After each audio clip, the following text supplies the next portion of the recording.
तो चलिए दोस्तों डिस्कस करते हैं आज का टॉपिक। आज एक स्टूडेंट ने पूछा है कि सर कैश बुक के बारे में बताइए, तो आज का हमारा टॉपिक यही रहेगा कि कैश बुक क्या होती है, इसके बारे में हम देखेंगे।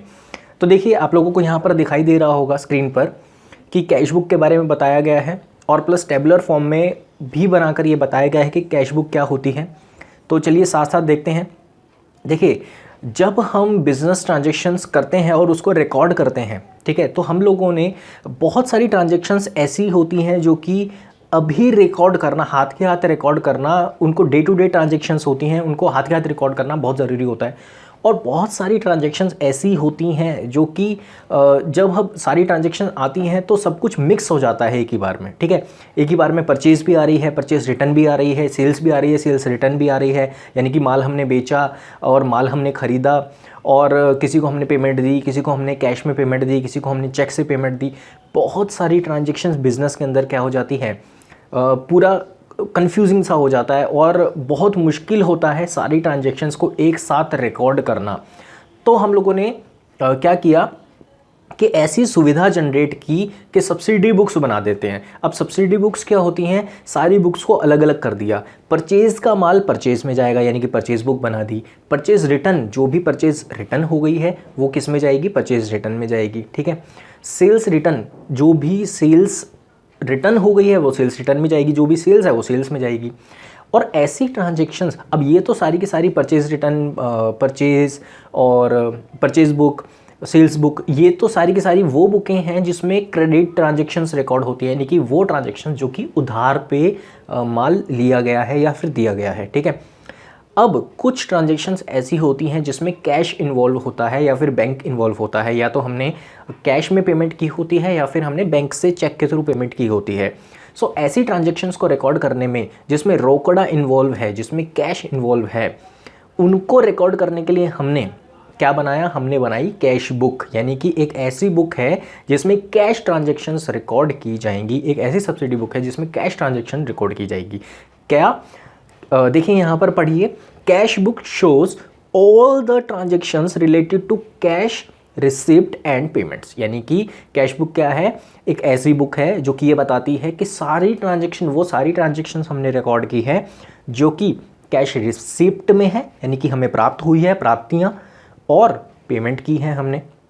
Cash book serves two purpose, first all the transactions are recorded first time in cash book, it becomes book of original entry. Second, there is no need to prepare cash account ledger, it also plays the role of principal book। कितनी अच्छी बात है, यानी कि अगर हमने cash book maintain की तो हमें अलग से कैश अकाउंट बनाने की आवश्यकता नहीं है, क्योंकि यही तो हमारा कैश अकाउंट है एक तरह का, है ना। सो दो तरीके की कैश बुक होती है, एक तो सिंपल कैश बुक और एक डबल कॉलम कैश बुक। अच्छा, सिंपल कैश बुक में क्या आएगा, सिंपली आप देख पा रहे होंगे इस तरीके से ढांचा है ये, कि यहाँ पर क्या शो किया गया है कि एक साइड क्या है, रिसिप्ट है, यानी कि एक साइड डेबिट साइड है। तो कैश बुक की जो डेबिट वाली साइड है, जो डेबिट वाली साइड आप लोगों को दिखाई दे रही है, वहाँ पर रिकॉर्ड होगा जो भी हमने रिसीव किया है, जो भी हमने कैश में ट्रांजेक्शन रिसीव की है वो रिकॉर्ड होगा। और क्रेडिट साइड में क्या रिकॉर्ड हो रहा है, जो भी हमने पेमेंट की है, जो भी हमारे पास से कैश गया है, पेमेंट की है, पेमेंट के द्वारा कैश गया है, वो हम क्रेडिट साइड में रिकॉर्ड कर देते हैं। बहुत ही सिंपल है, आया तो डेबिट साइड में रिकॉर्ड करो, गया तो क्रेडिट साइड में रिकॉर्ड करो, ये बहुत ही सिंपल है, ठीक है। इस तरीके से हम सारी ट्रांजेक्शन्स को रिकॉर्ड कर लेते हैं, जैसे कि कैश इन हैंड, ठीक है, पेड रेंट। तो देखिए अगर हमें राम से पैसे मिले तो कहाँ रिकॉर्ड करेंगे, डेबिट साइड में। अगर हमने शाम को पैसे दिए तो कहाँ रिकॉर्ड करेंगे उसको, क्रेडिट साइड में, पेमेंट वाली साइड पे, ठीक है ना। अगर हमने रेंट पे किया कहाँ रिकॉर्ड करेंगे उसे, क्रेडिट वाली साइड में। अगर हमने सेल्स की तो सेल्स करके तो हमारे पास पैसा आएगा ना, माल तो जाएगा बट पैसा तो आएगा हमारे पास, तो कहाँ रिकॉर्ड करेंगे उसको। ध्यान दीजिएगा ये सेल्स कौन सी है, कैश सेल्स है, ठीक है। तो इसको कहाँ रिकॉर्ड करेंगे, डेबिट साइड में रिकॉर्ड करेंगे। अब टू कॉलम कैश बुक क्या होती है, देखिए बहुत सारी ट्रांजैक्शन ऐसी होती हैं और आजकल तो जितना भी पैसा लिया या फिर दिया जाता है वो कैसे लिया दिया जाता है, वो बैंक के थ्रू लिया दिया जाता है, यानी कि कैश से पेमेंट नहीं होती है।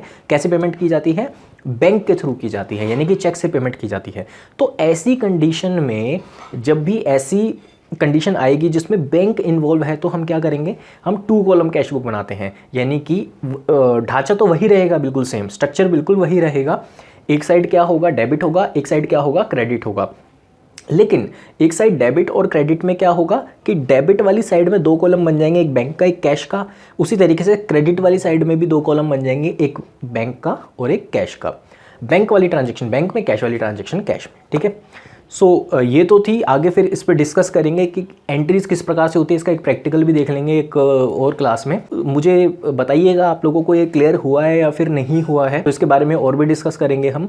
और अगर कोई भी डाउट आपके रह गए हैं तो वो भी कमेंट बॉक्स में कमेंट कर बताइए। साथ में ये ज़रूर बताइएगा कि नेक्स्ट मैं टॉपिक आप लोगों के लिए कौन सा लेकर आऊँ, कौन सा पहले मैं आप लोगों के लिए कवर कर दूँ। अच्छे से प्रैक्टिस कीजिए, जो भी डाउट निकलते हैं आप उनको कमेंट बॉक्स में मुझे कमेंट कर बता सकते हैं। तो चलिए अब मुलाकात होगी नेक्स्ट वीडियो में किसी नए टॉपिक के साथ।